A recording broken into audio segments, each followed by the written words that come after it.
Well, hi, Darkside. Hi, Linda. Hi, Crockett. Thanks for joining us this evening. This evening, my time. Hi, Milbillie. What time is it across over there with you? 2:30 in the afternoon. Well, it's a bit later, obviously, for me. Had much snow there. Yeah, we got about 28 inches of snow. Wow. It snowed January, no, December 30th. We got about 6, 7 inches, and then within the last 2 weeks, we got another 21 inches. Wow. It got so bad on my way home, I got stuck trying to pull out the parking lot of my work, so I had Yeah. to run inside, grab the snow shovel me a pathway. Finally got out, and then I ended up getting stuck for 8.5 hours, 4 blocks from my house. Oh, nah. It sucked. Yeah. And I live on a dead end, so my block gets plowed last. So I Yeah. got stuck at 4:15 in the morning, and the plow didn't come till 6 o'clock at night. Oh, gee whiz. Well, we haven't had it quite so bad here. I must admit, we have had quite a bit of snow, but we've had it come from. It's often referred to here as the beast from the east. So it's And now we're just dealing with sub-zero temperatures. yeah, yeah, yeah. Okay, let's just crack on if we can. We don't want to keep it too long. Really wanted to just take a sort of retrospective, if you like, and look. Where are we at the moment with this case? It's nearly for me 5 years since I first heard since my daughter first asked me, have I ever heard of Manitowoc? Have I ever heard of Stephen Avery? The answer was no and no. And I think a lot of people would sort of wonder, surely they're out by now. What's holding things up? Whereabouts are we actually, legally speaking, with the case at the moment, Milbillie? Well, November 9th, it was submitted to a 3 judge panel. Don't know who those judges are. Don't know when they're going to see the case. Don't know when they're going to give their opinion. So it's a guessing game. It's been 3 months and one day since that last filing on his docket. Lovely. And this is with the if which court of appeals is this with? The state of Wisconsin, District 2. East is it East East, Wisconsin District yeah, 2? Yeah. Yeah. District 2. And so the judges there are, if I remember rightly, Neubauer, Yeah. Gundrum, Mm-hmm. Riley, and there's a new Riley. fellow there. There's who's the new fellow there? Uh, I I used to always, I not. always, I always forget Riley's name. Yeah, It's gonna come to me. yeah. I see it. I can see his face. Ludwig? I think No, that no, was that one of was the for that lawyers. was Yeah, that's for Colborne. Colborne's Yeah, case. Uh, his name slips my mind. yeah, He's the one that was appointed by Donald Trump. yeah. He's the only one that doesn't have any kind of connection to Stephen Avery's case. True. District 2 Court of Appeals.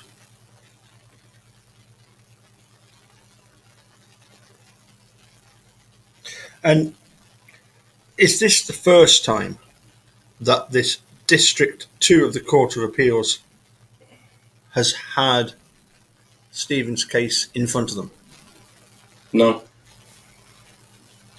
I mean, since Making a Murderer came out, sorry. no. No. How many times has it been in front of this Court of Appeals? I believe this is the third. Hmm. They kept sending it back to the circuit court, and then yeah, it's been a chess match lately. Can you But remember? Sorry, can you remember the first reason it was sent back? not off the top of my head. I have a funny feeling it's been sent back for two reasons. One was because of I believe, the CD, and the second time was because of Oh yeah. the cremains. Yep. Yep. And I suppose, therefore, Jeffrey Davis is the name of the judge. Paul Riley, Gundrum, they've got Hagedorn, who's definitely not there anymore, No. and Jeffrey Davis. But I think it is Jeffrey Davis, isn't it? I believe Hagedorn got. He's on the Supreme Court Yeah, now, he's at Supreme Court. Yeah, yeah. and Gundrum's probably going to be The not one on the panel. I mean, we had that. Somebody wrote him a letter right before the November 9th hearing, so I'd sure like to know what she said to him. Sorry, who wrote to him? I can't remember the lady's name. Sorry, I've been up for almost 24 hours now. I just moved my studio. Yeah.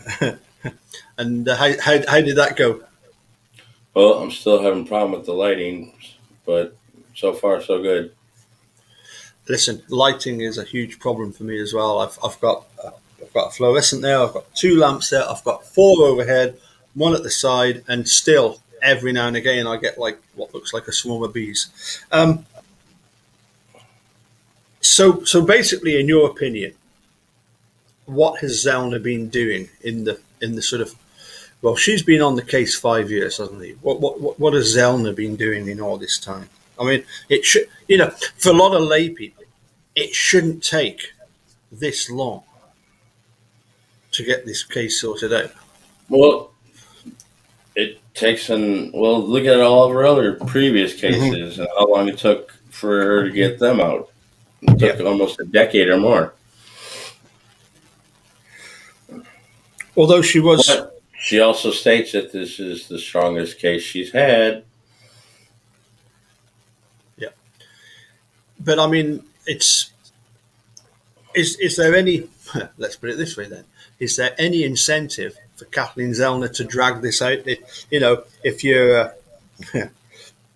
if you're working on something and then something else comes along, can you just sort of put that aside and just work on it bit by bit until all the time's right to sort of, I mean, is that what she's been doing? Has she been sort of dragging her feet a bit over this? Just trying to get her day in court.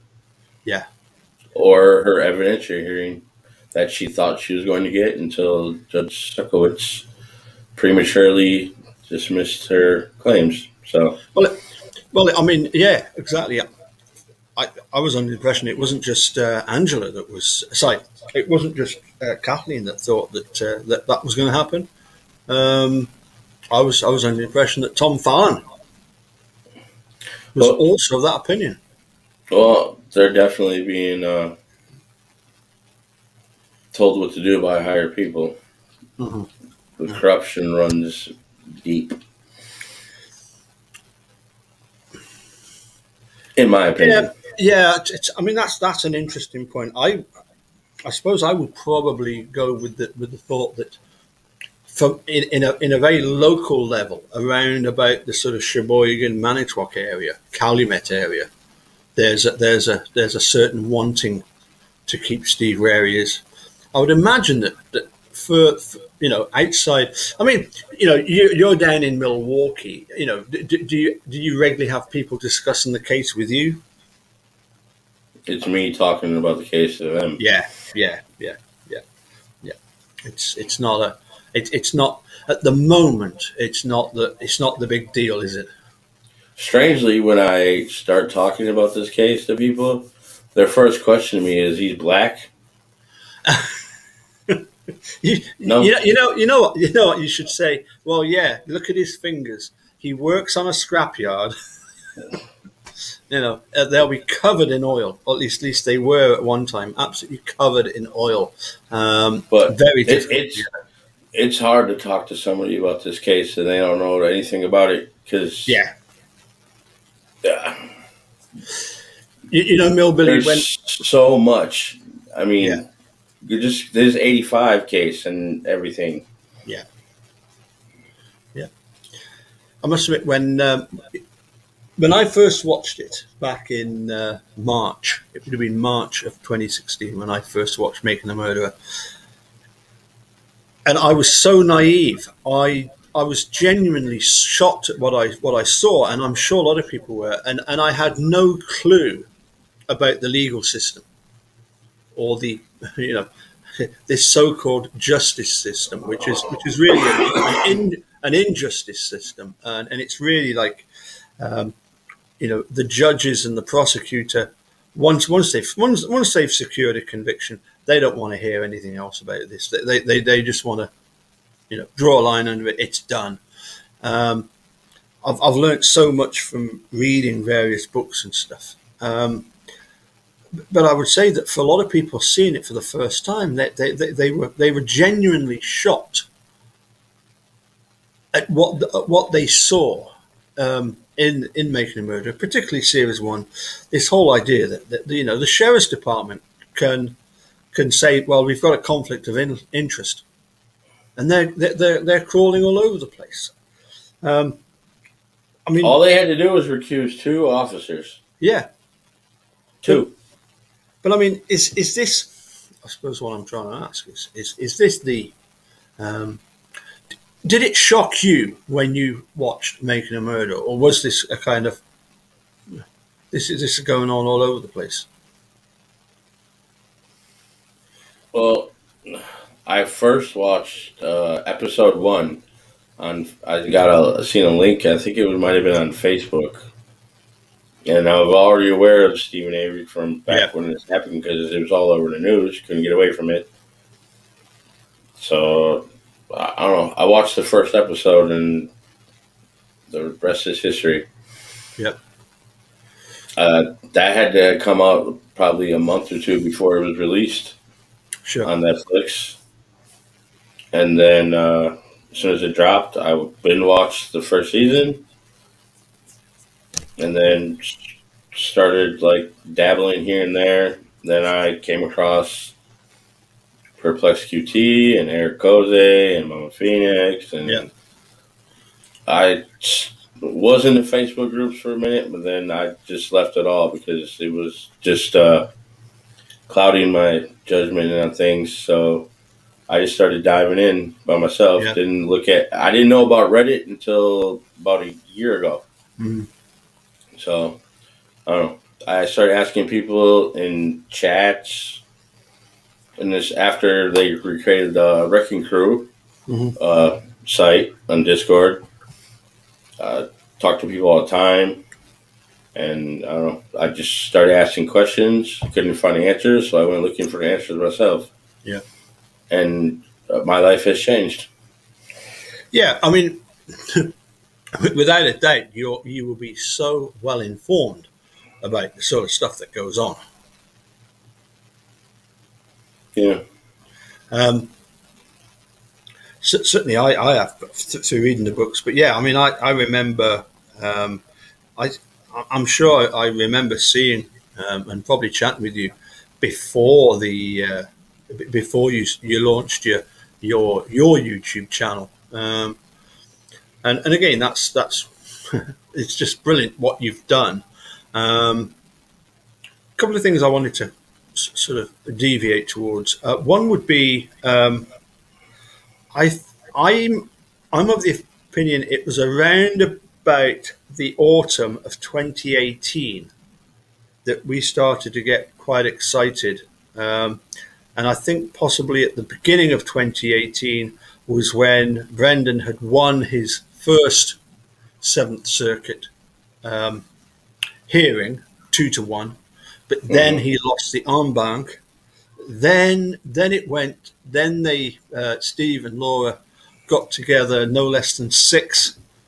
I think they're called amicus curiae, amicus briefs, to go in front of the Supreme Court, and obviously they hired, or Seth Waxman was happy to do that for them. And I think it was pretty devastating when the Supreme Court decided that they weren't going to look at Brendan's case. Can you remember how you felt when when they decided not to do that? Well, it was a fat chance they're going to look at in the first place. You know how many cases they turn down Yep. every year? Yep. I mean, it had been. They should have just stuck with the when they first before Schimmel contested what they ruled, Yeah. but they're protecting themselves. This goes Okay. farther than just the Manitowoc Sheriff's Department. Yeah. It goes Yeah. into the Department of Criminal Investigations, the state of Wisconsin, all the way from the Attorney General down. Yeah. But I suppose the question is, had Judge Duffin's decision not been appealed by Brad Schimmel, had had the Seventh Circuit en banc hearing been a 4-4 decision, Brendan would be out by now. What effect would that have had on the case now, as we look at it 5 years on? What do you think would have been the effect of Brendan being released? That's a very, very good question. I don't know. So far, since Brendan's been put away, he's been silent, really. Mm-hmm. Besides writing people letters and stuff, but I'm sure they don't talk to him about the case at all. I wouldn't write him and ask him about that. He lives this stuff. He doesn't want to go over it again. Yeah. But I don't know. It'd be interesting to get his take on things. Yeah. I mean, I think that, for one thing, there would have been mention of the fact that, well, hold on a sec, if you've got Steve there for having committed a murder, and yet you're the only person that was convicted of mutilating a corpse didn't actually do it, then what the hell is going on? I kind of suspect that Wisconsin would still, the legal system would still say, well, that case doesn't affect that case. But I kind of think it would have done. I suppose now the question is, though, are Brendan's hopes of being released now more than ever dependent on Steve's case? Yep. And need the Court of Appeals to do their job. yeah. And I think we were kind of pre-warned that it would likely be, I don't know, February, March, April time before the Court of Appeals looks at this. I mean, what do you think they're likely to come up with? I don't know. I know what they should do. Mm-hmm. Grant him a new trial. That's or give her evidentiary, and she wants to test. Yeah. Well, she can't test the bones now, but like his whole case is fucked up. Yeah.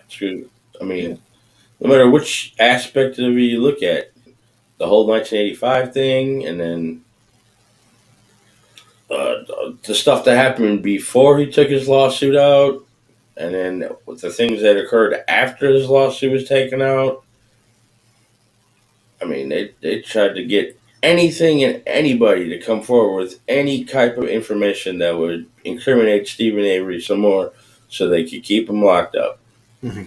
I mean, 2 weeks before the Brendan Dassey incident happens, they're talking to Jody, telling her, oh, we know he did this by himself. Yeah. And then after Brendan does his thing, they talk to Jody again, and she's telling them stuff they wanted to hear the first time, but now it's too late. I'm sure they probably promised her a plea deal. If you tell us something, we'll let you out early. Yeah. And I believe she's locked up still. Mm-hmm. Again. Mm-hmm. I mean, look, I think basically nothing has really happened at all. Well, as you say, going back to November, but going back to the summer was when I think Kathleen Zellner filed her latest filing, but she has tweeted that she's still looking into evidence. Hmm. What do you think that could be that she's looking into now? I'm thinking phone calls. I'm thinking somebody in Milwaukee has probably been in touch and said you need to look this and the other. Somebody called Milbillie. Nah, You don't think so? nah. No, I think I would be very surprised if she doesn't keep looking at what's going on, or at least people within her office are keeping an eye on what's going on. Okay, moving on then. Whilst there's been this sort of hiatus since, I would say, the summer of last year, there has been a very interesting development regarding Andy Colborne. Could you quickly sort of summarise what on earth are Andy Colborne and Mike Griesbach up to at the moment? I don't know. Depends if they submit a number for what they believe he deserves. Yeah, there's nothing on the docket at all since the last hearing, and apparently they never uploaded the hearing to this website that you can buy it off of. So I'm the only one that has it. Hmm. But what's it supposed to be, March 9th? Mhm. We're supposed Well, to that's hear something. If they don't come to a settlement agreement, then it goes to trial. yeah. I think from what I heard, if I heard this correctly, that William Duffin at the moment at the last hearing, this is in the case of Andy Colborne, Mike Griesbach versus Laura, Moira, Netflix, etc., trying to claim that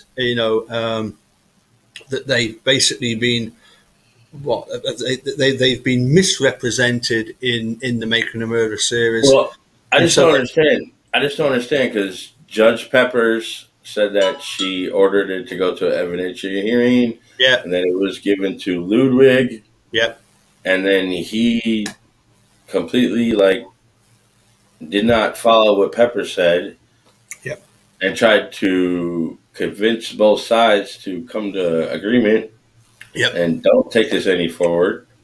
yep, Then they asked them to mediate within themselves, and yep, if not, get back to them. They didn't do that. So then they just appointed Judge Duffin to mediate for the case.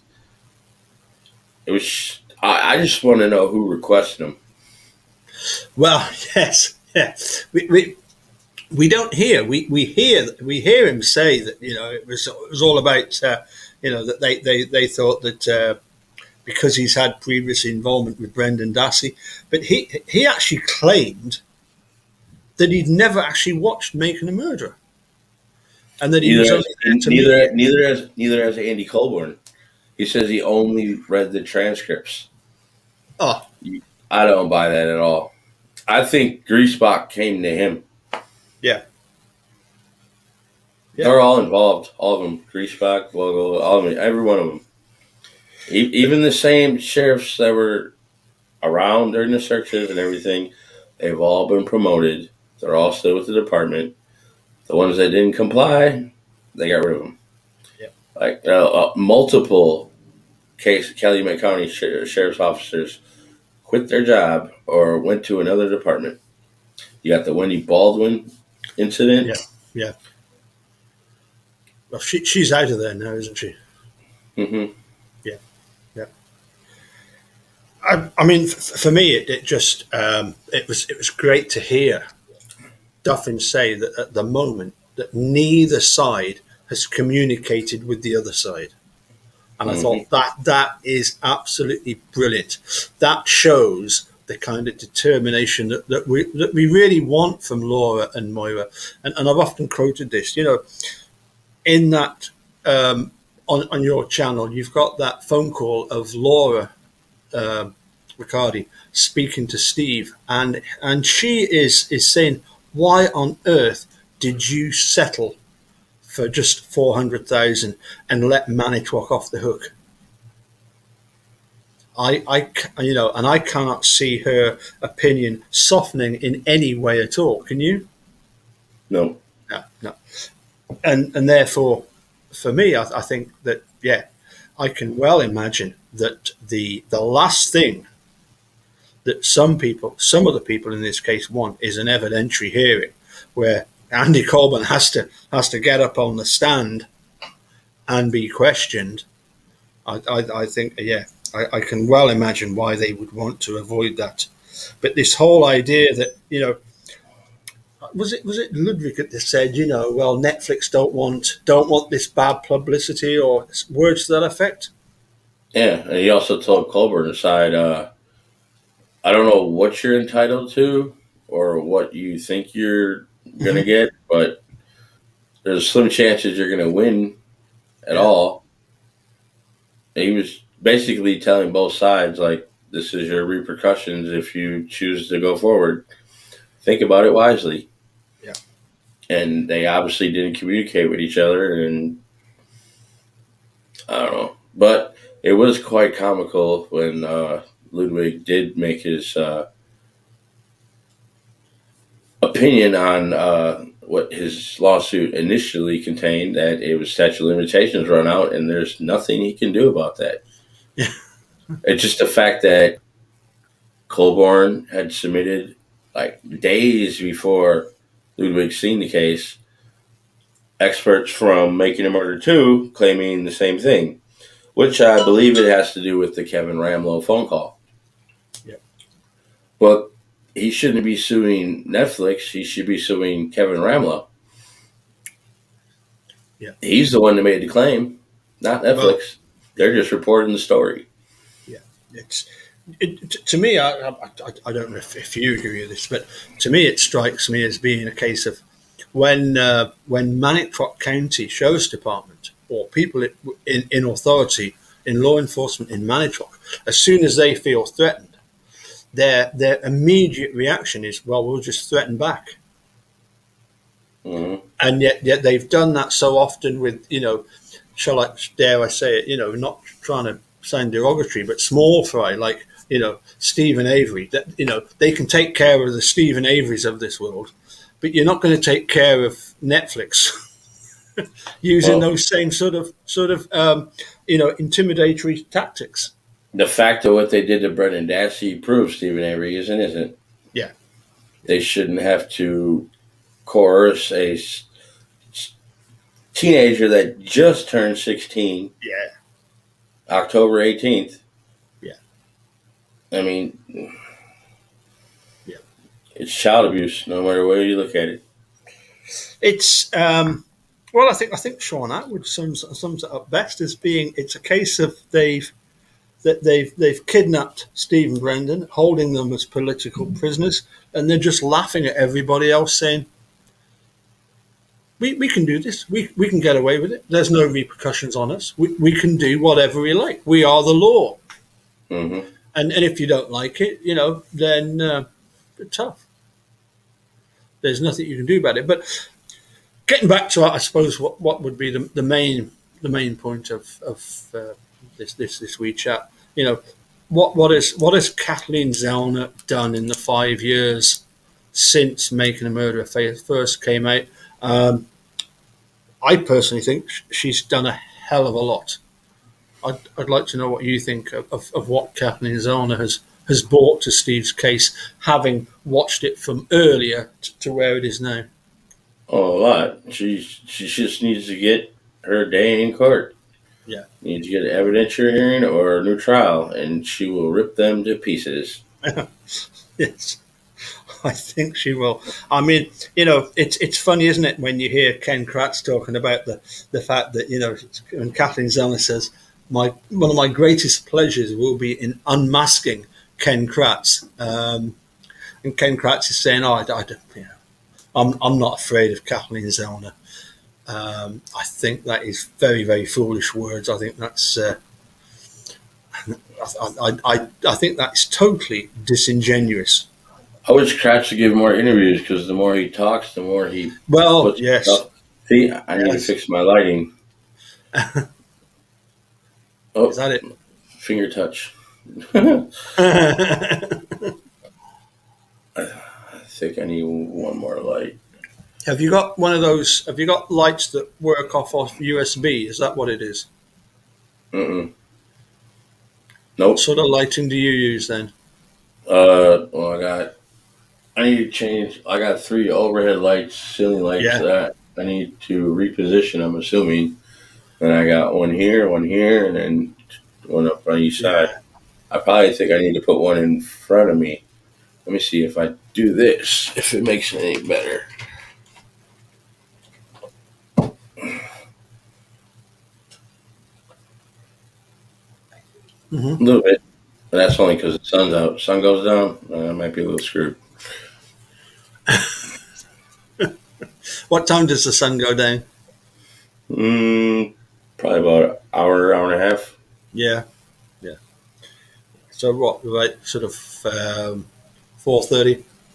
4:30, 5 o'clock. It's exactly the same here in Scotland. I think we don't get quite the snow that you get. We don't get quite the summers that you get either. We don't get the really high temperatures in Mm-hmm. summer.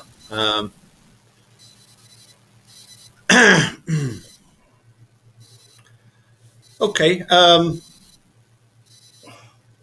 I suppose you've not got a crystal ball. Where do you envisage, though, if I might be so bold as to ask you, where do you envisage this case ending up?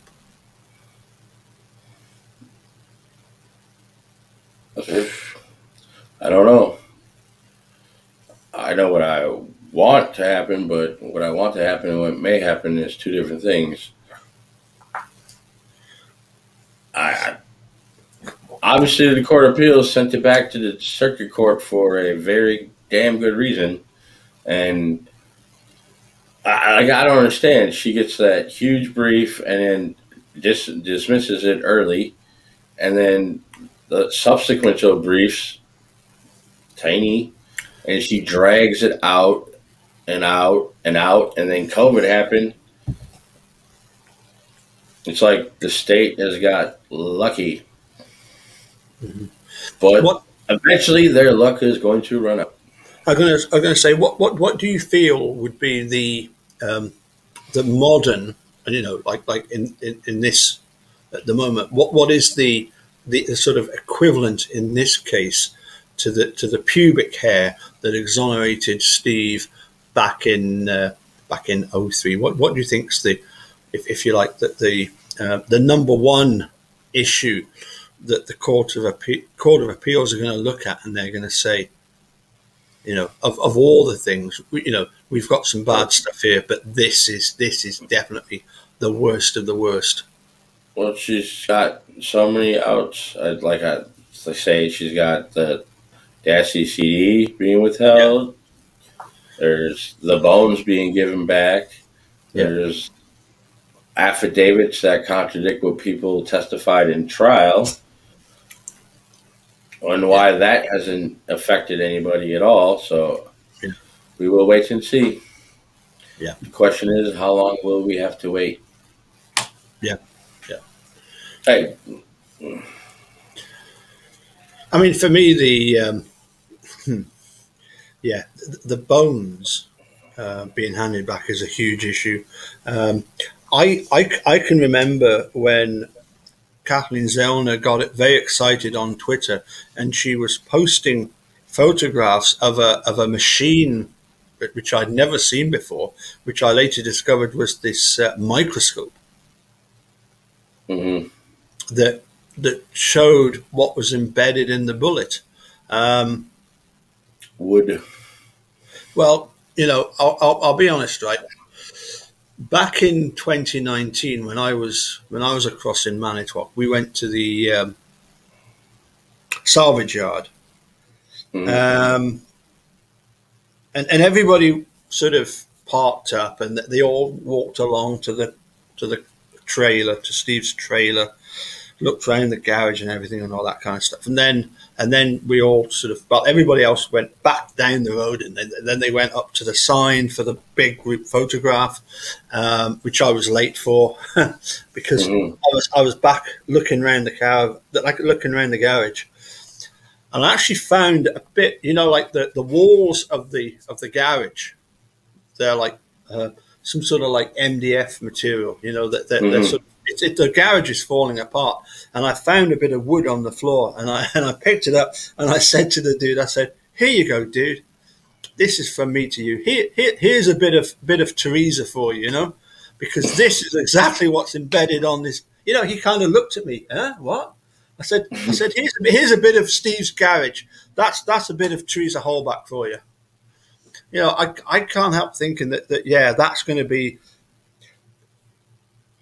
It's going to be so difficult to explain because it's the thing. It's the one item that shows, whereas the CD was withheld and whereas the bones were handed back, and that's going to be huge in its own. But as a problem for what you shouldn't do. But what this would in the bullet proves is that evidence was planted, and it wasn't planted by anybody other than those investigating the crime. Mm-hmm. I think Steven said it best in his November 9th interview. Yeah. And so I explained everything. You guys are finding it. Anyway, listen, Milbillie, it's been great having you come and have a chat with us. And would you believe it? We've not just got Doctor here. Hi, Doctor. Nice to see you here. We've also got Andrew here. Thank you, Andrew. We've also got Linda. Hey, Andrew, I've invited you on my channel. You never responded. What's up with that? You tell him, Milbillie. You tell him. We've got Crockett. We've got Linda. Sheila Smokey. Hi, Sheila. Andrew Crockett. Darkside. Hi, Darkside. Zookmia123. Jazz Naz. Darkside Crockett. Andrew. Zookmia. The people that dislike our videos are our number one fans. Well, yeah.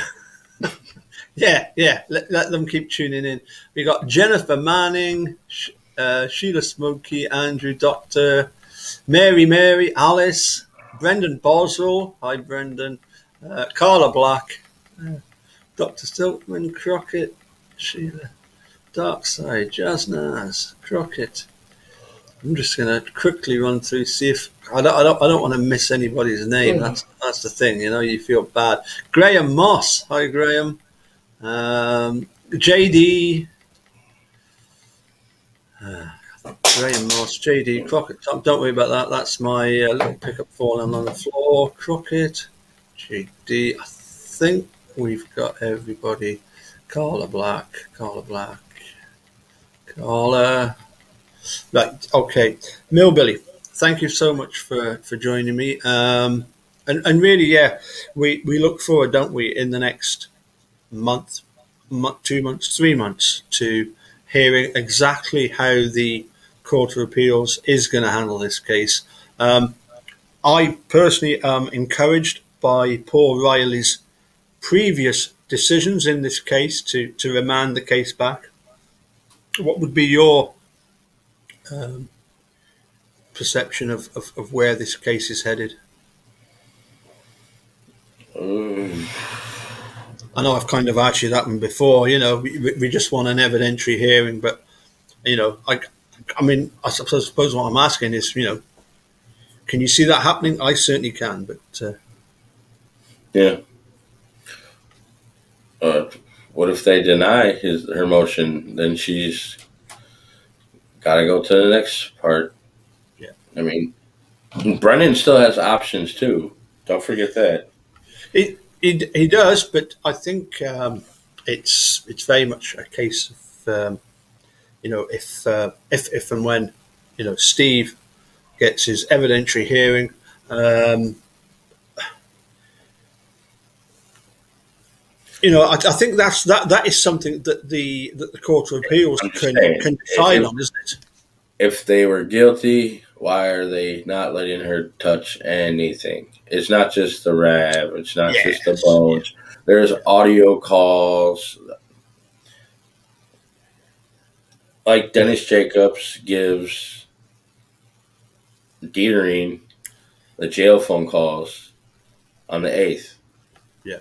or on the 9th. So that was all the phone calls that took place between the 8th and previous. I think it's 14 calls. We only get 10 or Yeah. 16 and 12. We're missing 4. Hmm. Yeah. Yeah. Yeah. I think. And then they're all between the 31st and the 8th. Missing the 9:33 p.m. call on the 3rd. Uh, call on the 1st, 2nd. And they're all phone calls to his house. Hmm. I mean, Because that's what it's we have one phone call that was released on the 3rd, and that's when Jody calls Dolores' house. right. And that's right before Andrew Colborne shows up. Yep.